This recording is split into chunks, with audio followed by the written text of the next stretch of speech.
Hi guys! Ayan, so ito yung Monroe na nabili ko kay Ma'am Connie and nilipat ko siya dito. So marami na siyang roots dun sa pot niya na color pink. So kinuha ko siya at nilipat ko siya dito. So hinugasan ko to guys. Ito yung platito. Pero malaki to guys. Malaki din tong pot na to. Ayan. So ito yung mga pot ko dati ng agaboides. And yun nga, dahil na maalam yung agaboides ko before pa guys. So nilabas ko to sa rain or shine. And kahit ano-ano lang guys, tinanim ko dito. And ngayon, dahil nga nagliligpit ako dito sa garden, ay naisipan kong linisan ulit siya at taniman ng Monroe. Ayan. Pero wala pa akong mapaglagyan ng Monroe na to guys. Dahil punong-puno itong ating garden. Di ko alam kung saan ko siya maipapatong. Kaya dito muna. Ayan. Kasi meron tayong mga vacant pots dito. Ito yung mga kinukuha na natin ng mga old succulents na nililipat ko sa ibang pots. So dahil nilalagyan ko sila ng garden soil. So meron tayong itatanim dito soon. And dito, ayan, open na to guys. And bigay to sa akin ni Sis Jamaica. Ayan.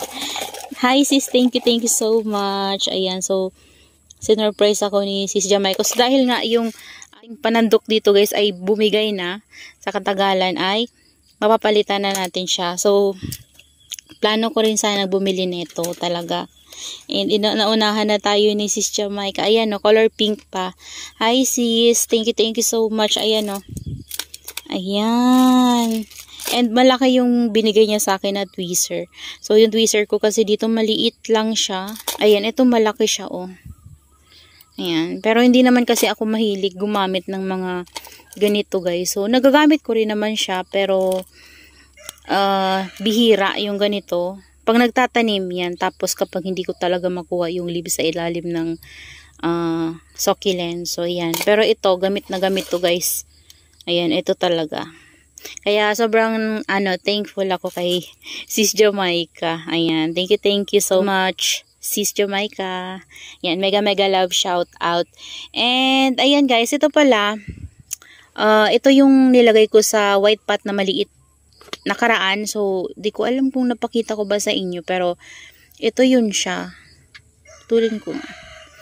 Tapos yung mga variegated ko na this one, si Tinkerbell, pinugot ko guys para magkaroon siya ng babies sa puno. Pero parang bumigay yung isang puno. Bumigay yung isang puno guys. So, tanggalin na natin. Ayan.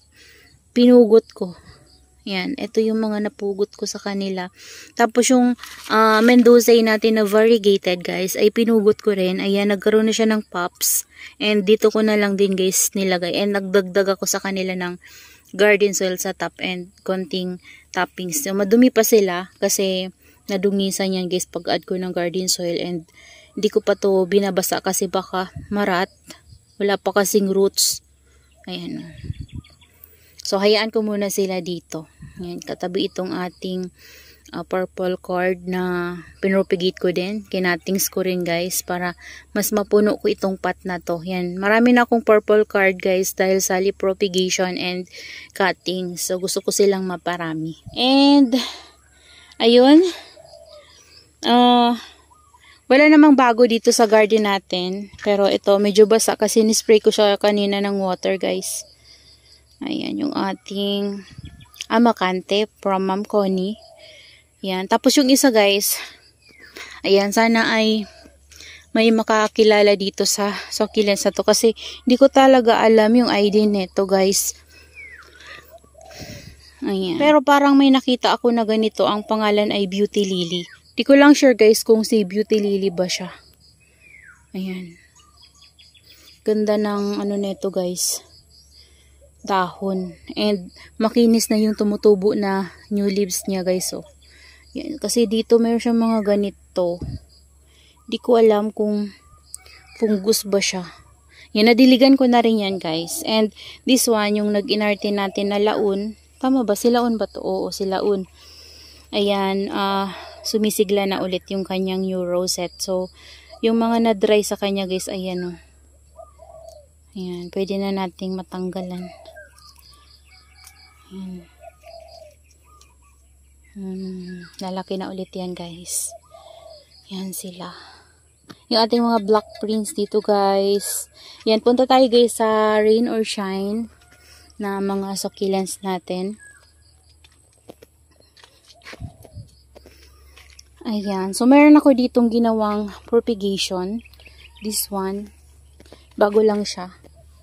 So, ano to? Si Adolphi. So, wala kasing laman itong pot na to. So, napakakapal naman ng Adolphi natin. So, nanguha ako ng 8 pieces na cuttings guys. Ito, tsaka ito. Cardinal din yan guys. And meron pa tayo ditong vacant. 2 pots pa. So, wala pa akong mailagay. Parang umaambon dito guys. Makulimlim kasi dito. Parang may pumapatak-patak na ambon. So, sana wag namang umulan. Kasi bagong tanim to. Bagong, bagong lagay. Bagong pugot. Dito pala guys, bibigyan ko kayo ng update doon sa ginawa nating. Ayan, kunin ko lang to. Kasi dito ko nilagay kanina yung mga cuttings. Di ko palang natanggal dyan. Dito ko guys, kinuha yung yung mga Adolphi. So, dyan ko siya kinat. Para makapag-propagate tayo ang lash naman na nito guys. So, ayan. Pinugutan ko siya. Ito yung mga pinugutan ko last time. Meron ng mga babies. So, ang kapal-kapal. May namumulaklak pa dito. Ayan. Ito hindi ko pa nalilinisan. May mga garden soil sa top kasi inulugan ko to ng garden soil. So, ayan. Ito. Dito guys. Walang ako ng apakan. Ayan. Yung RNP natin. Ito yung kinuhanan ko ng cuttings. Ayan, dito. Charan! So, dahil nag-dry yung iba natin na nilagay dito guys. Yun kanina dahil nanguha ako ng cuttings para mailagay dito. Madagdag dito guys. So, ayan. Napuno na siya ulit. Nanguha ako ng cuttings ng, ayun, may Adolphi pa pala dito, bagong kuha ko guys, ito, tsaka ito, tas this one ata yun, yan, this one, yan, pati ito, yan, kinuha ko dun sa naka-rain or shine natin, na Adolphi, yung propagation ko din, pinugutan ko na rin guys, pati ito, ayan, so, nag-add ako ng mga Mendoza, yan, nakatumba pa nga yung iba guys, oh. So, nag-add ako ng Mendoza, na bagong cuttings, and then Purple Delight. Ayan, kasi napansin ko wala pala akong Purple Delight dito. So, yung nasa rain or shine ko guys na makahoy na Purple Delight pinugot ko. So, ito siya. Tapos, this one. 3 yan eh. Alam ko 3. 3 yung pinugot ko dun. Pero maliit yung isa. This one yung isa guys. Oh. Ayan oh. Ayan. Tapos, ito. Pinugot ko rin. Bagong pugot. Tapos merong this one sino ba to? Nakalimutan ko. Darly Sunshine. Ito din, pinugot ko yung ating monstrous na nakalimutan ko. Nakalimutan ko guys. Sorry. Pero alam ko yung ID niya. Nakalimutan ko lang. Tapos mga propagation nito guys, si Laxiflora. Ayan. Para mapuno ko tong pot na to kasi nagkaroon talaga siya ng vacant. Kasi parang nagkaroon ng mga dry, yung mga leaves ng mga nilagay natin dyan. And yung iba parang sunog. Kasi diba bigla ko lang siyang nilagay dito. So dito kasi nainitan talaga sila. So ayan. Ngayon, napuno na siya ulit. Ayan na guys yung itsura nila. Yan, puno na. So bibigyan ko ulit kayo guys ng update after a week. Kung kumusta ba itong mga bago natin na nilagay na cuttings. Ayan, so sana mapuno ko talaga to guys kasi natutuwa ako sa itsura niya oh. Ang ganda, parang isang basket na succulents. Dami. Ayan, kaya kung gusto nyo guys mag-DIY, yung to guys, takip ng electric fan. So sira na kasi yung electric fan namin dito. And naisipan kong kunin yung isa. Tapos ito naman, yung tali to ng asawa ko kapag nagpipick up siya ng parcel ko sa LBC. So, nandito sa garden, so nakita ko, yan na lang naisip kong itali sa kanya. Yan, sinut-shoot ko lang naman yan dyan guys, oh. Ayan, so, ayan, naisip ko lang na gawin siyang planter and, ayun, maganda naman guys, yung resulta. Ayan. Pero yung mga old natin guys na nilagay dito, ayan na sila, oh. Ang gaganda ng color, lalo na yung Luxiflora guys. Ayan o, tingnan nyo o. Ayan o. Yan, mga stable na to. Pero itong mga ganitong color guys, hindi pa kasi mga bagong lagay yan. Tapos yung mga Mendoza dito guys, na iba, stable na. Kagaya nito, yan, stable na sila. Ito, stable na din si Millionaire. Tapos, this one, yan. Ganda ng color nito dito guys, mga baby ng ating variegated flapjack.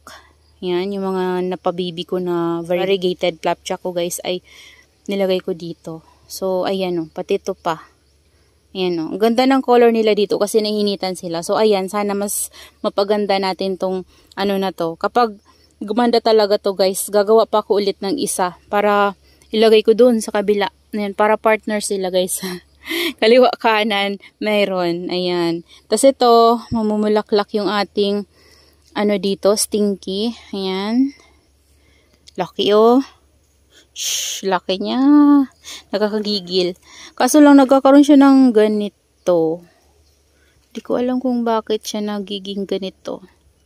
Putulin ko nga guys. Para di na magdiretso. Yan o. Nagwa-watery kasi eh. Punggos din ata yan sa kanila guys.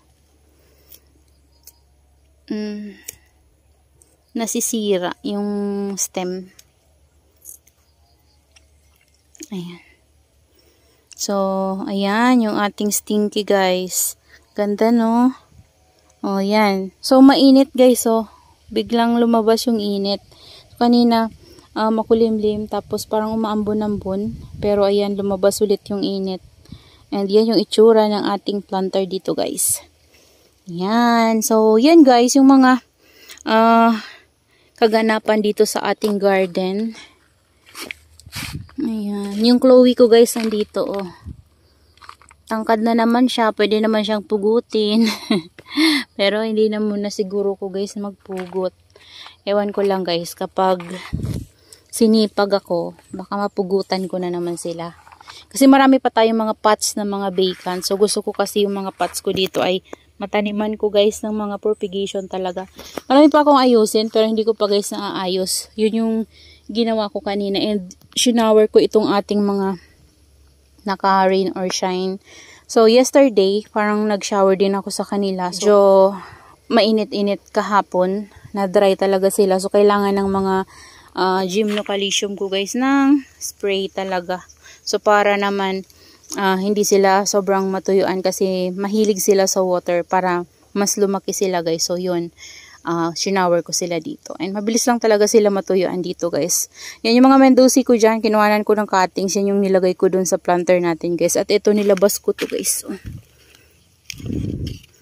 Ay, yung ganda ng tips. Biglang gumanda yung tips nung nilabas ko dito. Yan. Tapos this one guys. Oh. Yung baby ng aking side chick. Ayan siya. Para nagkakaroon na din ng bloody. Yung isa ko nito guys, yung mother ko nito, nandun sa loob ng greenhouse. Ang ganda talaga ng color. Parang napakita ko na yun sa inyo. Ito dun, no? Kinat ko para to. Para magkaroon siya ng baby and lumago. So, ayan. Yung mga ano dito. Ito pa, kinat ko pala. Nilagay ko din dun. Tapos may missing yung tayo dito guys. Oh. Lumaki. Lupa din yan guys. Oh.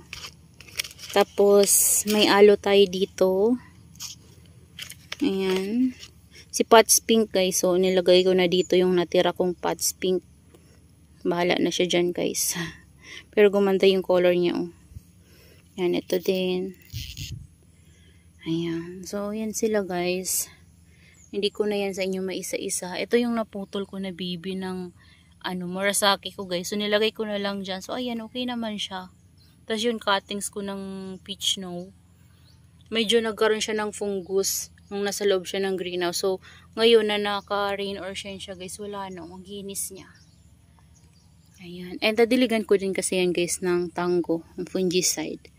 So, yan yung mga propagation natin dito guys. So, soon, papakita ko na lang sa inyo kung kumusta sila kapag sobrang lago na. Guys, that's all for today's video. Ayan o. Yung planter natin nandun sa gilid. So, yun na lang muna sa ngayon guys kasi mainit and masakit sa balat. So, yan. Maraming salamat po sa inyong panonood and see you on my next vlog. Happy gardening everyone! Bye!